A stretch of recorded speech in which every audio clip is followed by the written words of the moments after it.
Hello YouTube, this is Stefan, aka Dutch Bushcraft. I want to talk a bit about the tang of a knife. Of course we have the full tang, we have the red tail tang, the red tail stick tang that is. And the tang can be only partially inside the handle or protruding or even sticking out a bit. And full tang is usually when you can see the tang inside the handle. But we also have this skeletonizations going on. And if you look at this by the way is a very old crappy blade.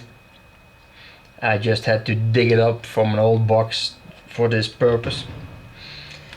You can see there's a lanyard hole and there's some extra holes for you to put your handle scales on. For the rest it seems like a full tang blade. Actually these holes I could do without.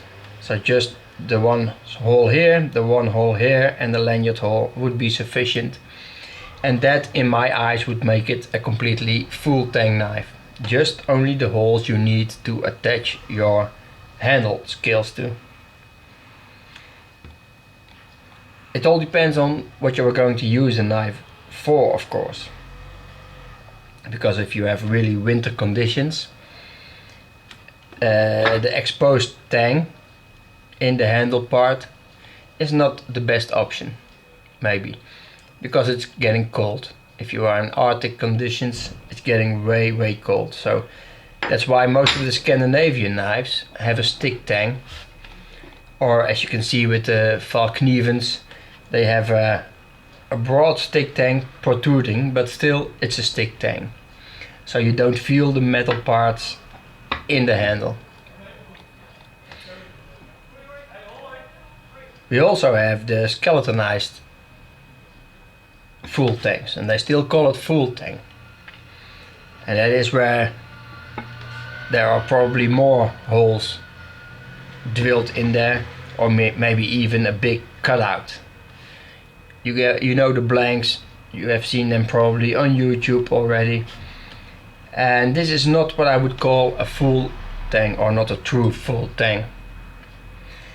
Because if this cutout of the metal is too big, what it leaves you with is two small pieces. And I've seen pictures of handles and movies, clips of handles break, blades break inside the handle. There's this one video of a German guy, and he had the Kudeman knife, and it was advertised as a full tang knife. And he started batoning with it, and he hit it a bit to the back, and actually the metal broke inside the handle and cut up his hand real bad. And I've also seen a photo of the K-Bar Becker BK2, which is advertised as one of the most sturdy knives, break inside the handle, because also the Becker BK2 is a skeletonized handle, not a true full tang. And I can understand why people skeletonize the handle, because they want to lose some weight, bring some more balance to the knife.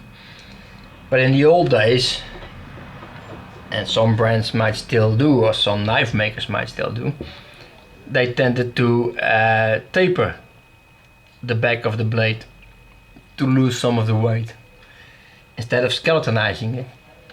And I still think that's a better idea. And it's more still a tribute to the full tang as it should be. So if you are going to choose a full tang, it probably is because you want to have a really hard working use knife, and you're not really you don't really care about the exact weight of the knife. Then it makes sense to ask if it's skeletonized or not. And I've seen some very good skeletonized knives. For instance, the Enzo Trappers or most of the Enzo knives are skeletonized, and I've never seen any problem with that, at least not videos of it or photos. But still, it is skeletonized. And I would pull up with the extra weight to give it more strength. So I would not even consider this one to be fully full tang. And I also think they should advertise it as a skeletonized full tang. Because the strange thing is they normally do advertise it when it's tapered, because it's visual. You can actually see, looking at the knife, when it's tapered. So they usually do advertise that. But a lot of times they do not advertise skeletonization. And I think they should. So people have the choice. So for the additional strength, I would like a fully true full tang knife.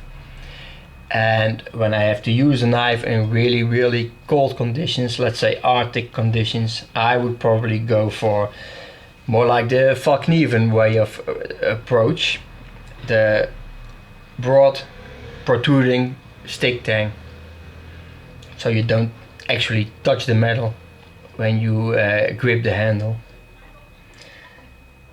And of course, for if you want to really lose weight, you can have the red tail. Why not? As a neck knife, a Mora, for instance, with a red tail, is a very well knife. It's lightweight because of the red tail, and it's easy to carry as a neck knife. But if you want a robust knife, and most people that are looking for a full tang knife, they want the full tang because it's robust, then it makes sense if it's not skeletonized. And if it's skeletonized, let them advertise it as being skeletonized. That's just my 2 cents. So don't believe the advertisements just by what they are saying, because they will not say whether it's skeletonized or not. If you buy the Becker BK2, you think, well, yeah, I can do anything with this knife. Well, guess not. And of course you can break any knife, even a full tang knife. But taking away too much metal with the skeletonization is actually not stronger than having a red tail. So they just should be honest about it and advertise what they are selling. That's just my 2 cents. Of course you have your own opinions. You're allowed to post them, of course. And so we can all discuss this matter about full tang versus skeletonized full tang. I hope you enjoyed. Take care. Bye bye.